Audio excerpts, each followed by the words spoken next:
No vídeo anterior, vimos como definir um procedimento que continha em seu source um único comando for each, que acessava os dados de uma tabela base e sua tabela estendida. Agora, vamos supor que a agência de viagens nos solicita um relatório que mostre todas as categorias das atrações turísticas e, para cada categoria, todas as suas atrações. Antes de resolver essa solicitação, vamos executar a aplicação para incluir mais uma categoria às que já tínhamos e um par de atrações turísticas. Mas antes de executar a aplicação, reativaremos a opção para inserir atrações, na instância do pattern Work with Attraction. Agora sim, pressionamos F5. Incluímos esta categoria. Depois, associamos a categoria recém-criada à Muralha da China.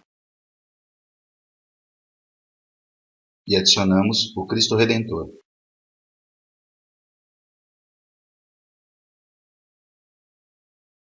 No país United States, incluímos a cidade Washington.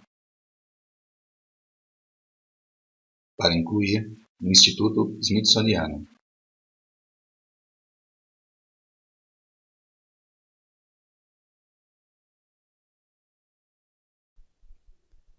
Agora sim, vamos definir o relatório que nos solicitaram. Precisamos criar um novo objeto do tipo procedimento. Para não fazer tudo do zero, vamos salvar o procedimento que já existe com um outro nome. Apagamos o conteúdo do source e modificamos o layout. Alteramos o texto desse text block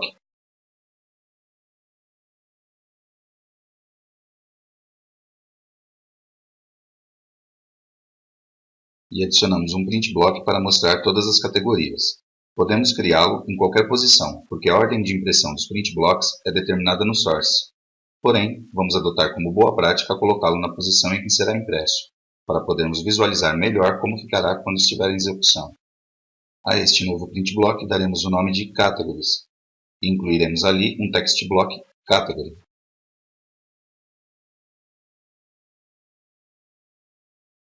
E um atributo Category Name. Os demais print blocks ficarão como estão.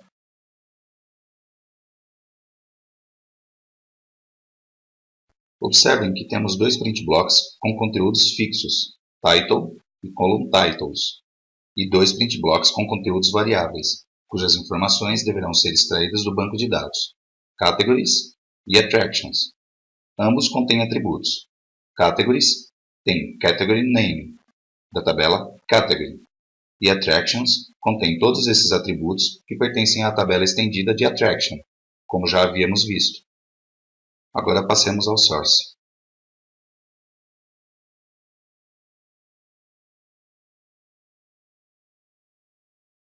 Vamos escrever a primeira instrução para imprimir o título do relatório, exatamente como fizemos no vídeo anterior. Este print block não contém atributos, dessa forma não precisa buscar informações no banco de dados, e é por isso que podemos mandar imprimi-lo sozinho. E agora vejamos como devemos seguir. Como temos que navegar as categorias, e para cada uma delas navegar várias atrações, as que pertencem à categoria, este relatório é diferente do que resolvemos anteriormente.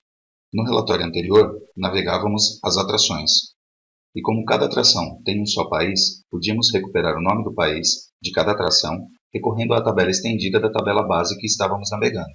Sempre que a informação que queremos recuperar está disponível na tabela estendida da tabela base que estamos navegando, então podemos referenciá-la diretamente no mesmo for each.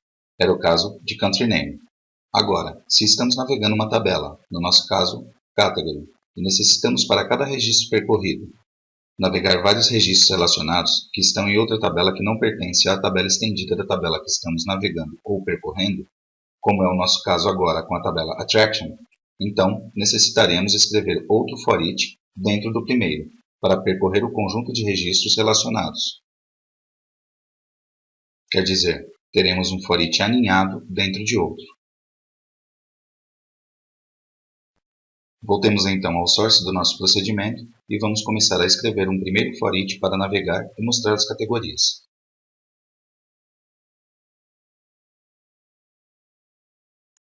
Ao lado do for each, escrevemos Category. Recordemos que aqui vai a transação base, quer dizer, o nome do nível da transação cuja informação queremos navegar. Qual é a primeira coisa que queremos fazer com cada categoria acessada pelo foreach? Imprimi-la. Dentro do foreach, então, escrevemos print categories. E como o print block categories tem incluído somente o atributo category name e Genexus deduziu que a tabela base do foreach é category e category name está incluído na tabela estendida dessa tabela base, porque neste exemplo está na própria tabela, então estará tudo em ordem e poderemos recuperar a informação corretamente. Caso contrário, Genexus dará um erro. Logo após imprimir a categoria, queremos navegar o conjunto de suas atrações turísticas, portanto, precisamos escrever um segundo foreach para percorrer as N atrações pertencentes à categoria que estamos navegando. Porém, antes de navegar o conjunto de atrações da categoria, teremos que mostrar os títulos do cabeçalho destas atrações que vamos mostrar. Então, escrevemos a instrução print attractions com titles.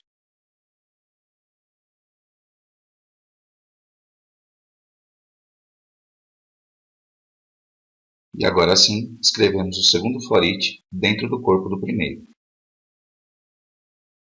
Na continuação, escrevemos attraction, porque é o nome da transação cuja tabela associada queremos navegar agora. E dentro do foreach, escrevemos print attractions.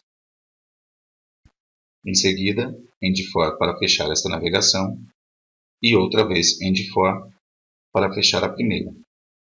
Recordemos que, para que o relatório saia com o formato PDF, temos que configurar as propriedades do relatório MainProgram com valor true, callProtocol como HTTP e ainda temos que inserir a regra OutputFile. Como havíamos gravado o relatório anterior com um outro nome, todas essas coisas já estavam configuradas. Somente na regra, vamos trocar o nome do PDF por um novo.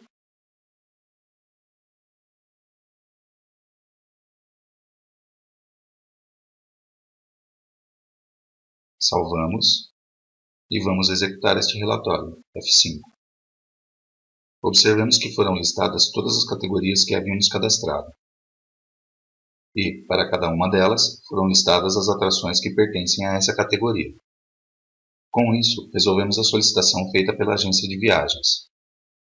Bom, agora, como o Genexus supôs quais atrações deveria mostrar para cada categoria, se nós não lhe indicamos explicitamente nada a esse respeito? Observemos os foreachs. Sabemos que um foreach percorre N registros de uma tabela e para cada um deles executa uma série de instruções, as que se encontram dentro do foreach.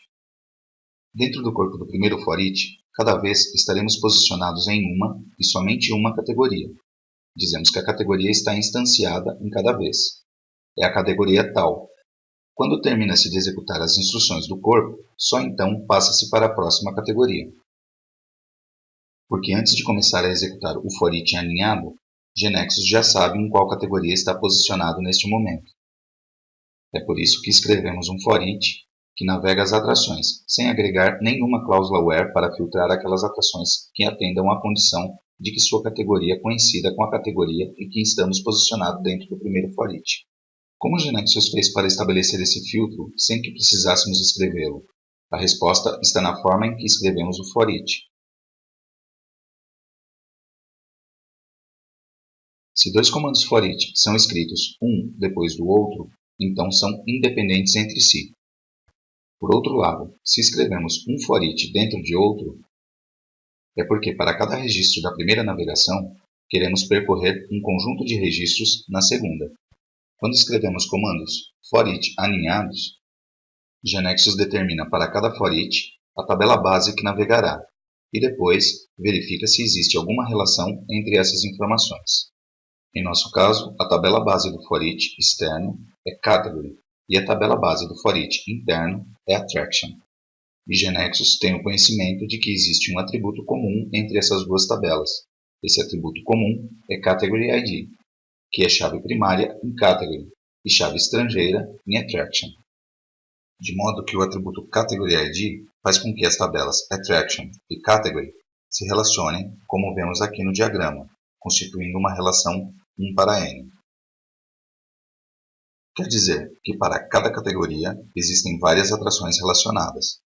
Portanto, para cada categoria navegada no for each externo, GeneXus executa o for each que navega a tabela de atrações, filtrando somente as atrações cujo valor de Category ID coincida com o valor da Category ID da categoria em que estamos posicionados. É a mesma coisa que, se no for each interno tivéssemos escrito where Category ID igual a Category ID. Porém, não temos que fazer isso, porque GeneXus já o identifica e o aplica. Se vamos à lista de navegação deste procedimento, vemos que nos informa sobre os dois for eachs, e vemos que a tabela base do externo é Category e a do aninhado é Attraction. Também podemos comprovar que as categorias são selecionadas e ordenadas pelo seu identificador, Category ID, e que as atrações também são ordenadas por esse atributo. Porém, nessa tabela é chave estrangeira, já que é o atributo que relaciona as duas, e é por isso que vemos nos filtros da lista de navegação que somente serão selecionadas as atrações desta categoria. Temos visto como é fácil obter informações e colocá-las num relatório. Porém, os procedimentos podem fazer muito mais que isso, e veremos isso mais adiante. Finalmente, atualizamos as alterações no GeneXus Server.